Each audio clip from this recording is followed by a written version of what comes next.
आज आप लोगों को चैप्टर 6 का प्रश्न उत्तर करवा रहे हैं। चलिए ध्यान से देखिए।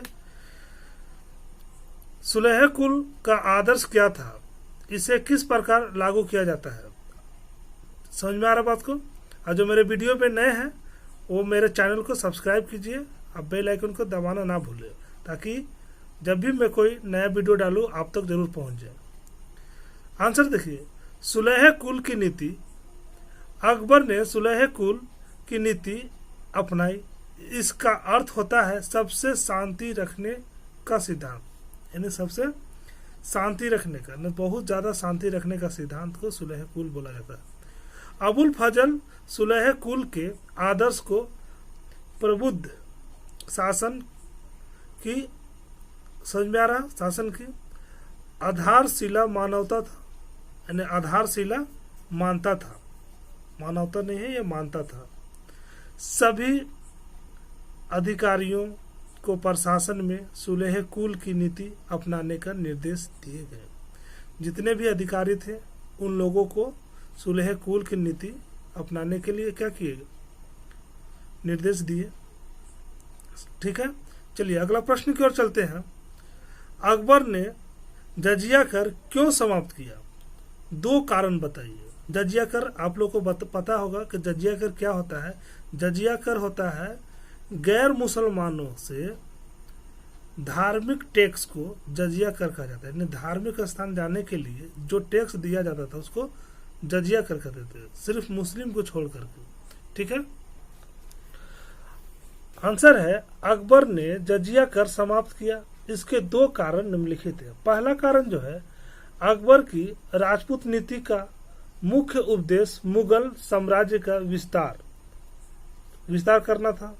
ठीक है, सुदृढ़ीकरण और राष्ट्रीय एकता, यानी विस्तार करना और राष्ट्रीय एकता, इसे आप नहीं भी लिखेंगे तो चलेगा। ठीक है, मुगल साम्राज्य का विस्तार और राष्ट्रीय एकता था। जिन राजपूत नरेशों ने अकबर की अधीनता स्वीकार की, उन्हें यह विश्वास दिलाया गया कि उन्हें सामाजिक, धार्मिक और राजनीतिक समानता प्राप्त होगी। यानी अकबर लोगों को विश्वास दिलाए कि जितने भी धार्मिक हैं सब एक समान होंगे, और जिन्होंने उसका विरोध किया तो उनका उन्मूलन करने के लिए शक्ति का प्रयोग भी किया जाएगा। राजपूत राजकुमारियों से विवाह करने उसने राजपूतों से अच्छे संबंध स्थापित किए। उन्होंने राजपूतों से अच्छे संबंध स्थापित किए। उसने, ठीक है, उसने, अगर आपको नहीं नजर आया होगा तो अब दिखेगा, थोड़ा सा कैमरामैन का प्रॉब्लम था। उसने हिंदू धर्म में बड़े सुधार किए, इसीलिए उसने जजिया कर और यात्रा कर जिसको बोलते हैं वो हटा दिए। समझ में आया बात को? इसलिए उन्होंने जजिया कर को समाप्त कर दिया। दूसरा कारण था, अकबर सत्य की खोज करते करते उन्होंने, देखिए थोड़ा सा लिखने में मिस्टेक है, उन्होंने पाया कि सभी धर्मों में अच्छाइयां हैं, मगर कोई भी धर्म संपूर्ण नहीं है। अतः उसने 1581 ईस्वी में स्वयं का एक धर्म दीन इलाही चलाया। आशीर्वादी लाल, ठीक है, आशीर्वादी लाल श्रीवास्तव ने लिखा है कि इस धर्म के द्वारा वह हिंदू और मुस्लिम धर्म को मिलाकर साम्राज्य में राजनीतिक एकता कायम करना चाहता था। उस धर्म को स्वीकार करने वाला एकमात्र हिंदू बीरबल था। इसलिए अकबर ने 1564 ईस्वी में जजिया कर बंद कर दिया था। यह समस्त भारत की गैर मुस्लिम जनता से वसूला जाता था। याद रखिए, अकबर ने जजिया कर कब समाप्त किया था? तो 1564 ईस्वी में। ये देखिए, ठीक है।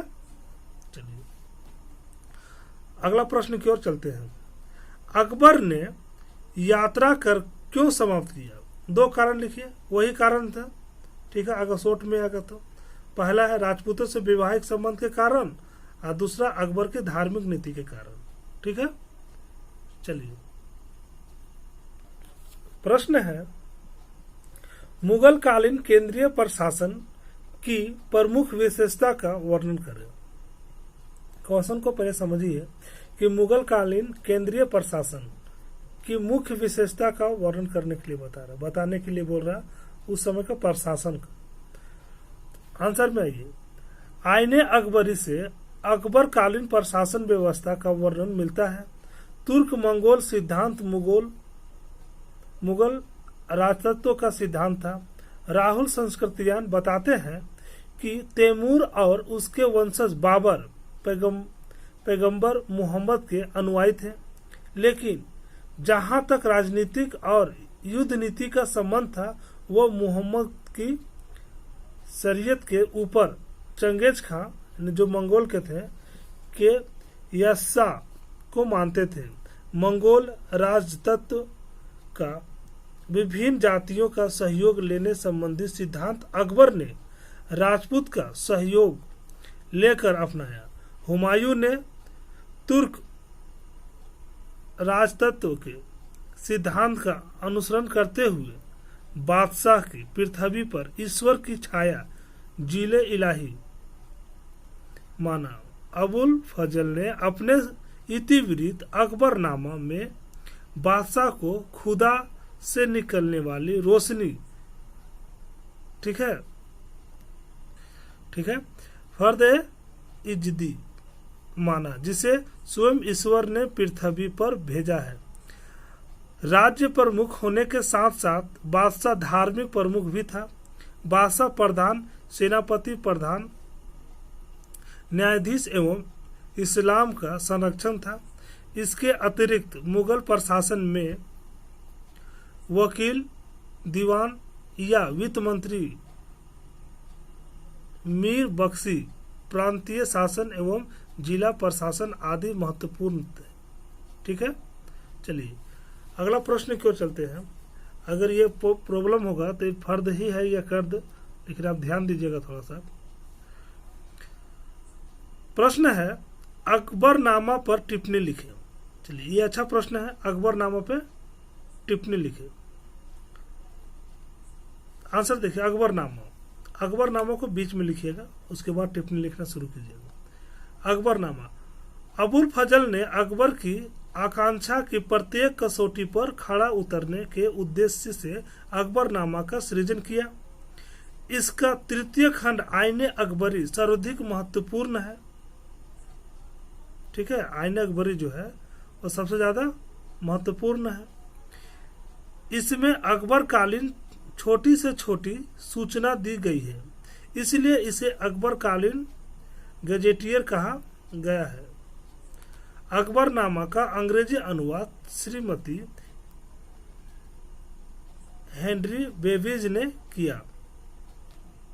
ठीक है, श्रीमती, ध्यान दीजिएगा इस पर थोड़ा, नहीं किया। आईने अकबरी का अंग्रेजी अनुवाद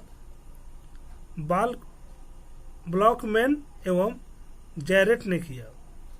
अबुल फजल ने अकबरनामा में अकबर के दरबारी गतिविधियों एवं कुछ अत्यंत व्यक्तिगत जानकारियों से भी अवगत कराते हैं।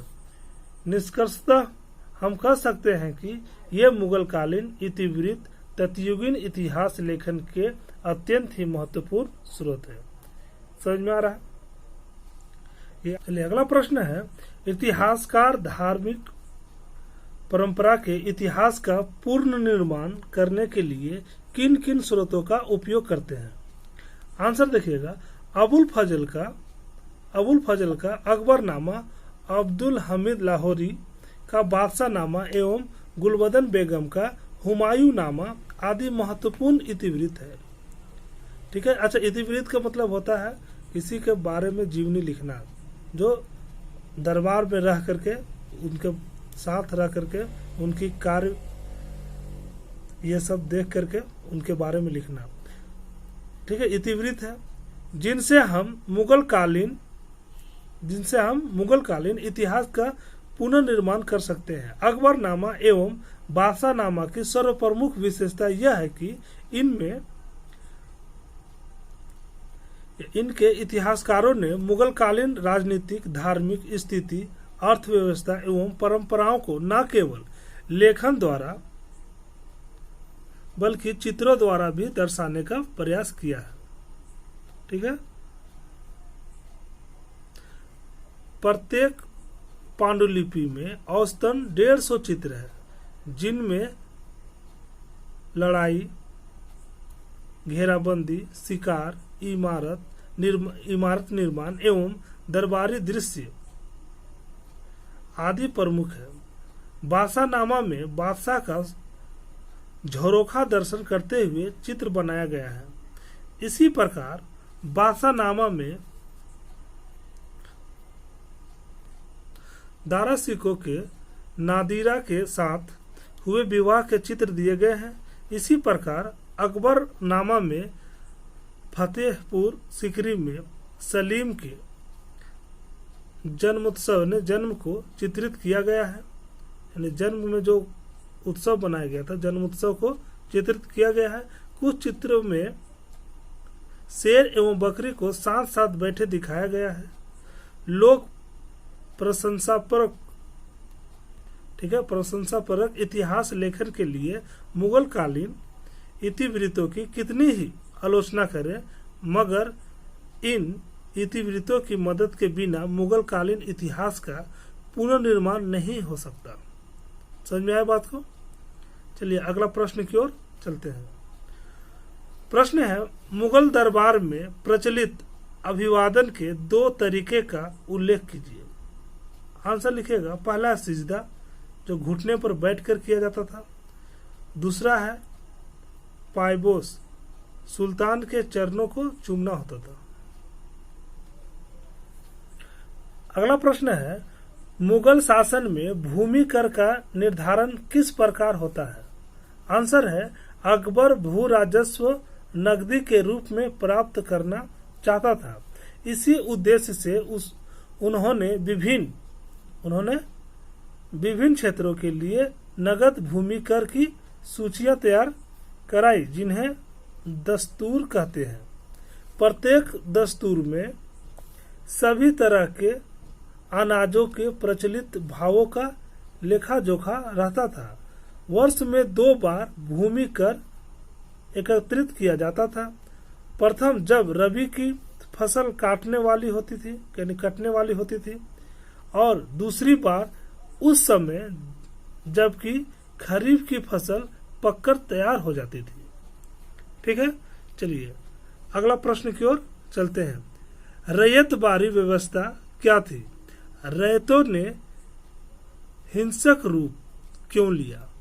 3 कारण स्पष्ट कीजिए। 3 कारणों को स्पष्ट कीजिए। तो ध्यान दीजिएगा, रैयतवाड़ी व्यवस्था एक व्यवस्था है जिसमें प्रत्येक पंजीकृत किसान को भूमि का स्वामी माना गया। वह राजस्व सीधे कंपनी को देगा और उसे अपनी भूमि के अधिकार से वंचित नहीं किया जाएगा। ठीक है, नहीं किया जाएगा। लेकिन कर ना देने की स्थिति में, कर अगर नहीं देगा, अगर ना देने की स्थिति में उसे भूमि देनी पड़ती थी। इस व्यवस्था के सैद्धांतिक पक्ष के तहत खेत की उपज का अनुमान कर उसका आधा राजस्व के रूप में जमा करना पड़ता था। बंदोबस्त की अवधि समाप्त होने पर लगान का निर्धारण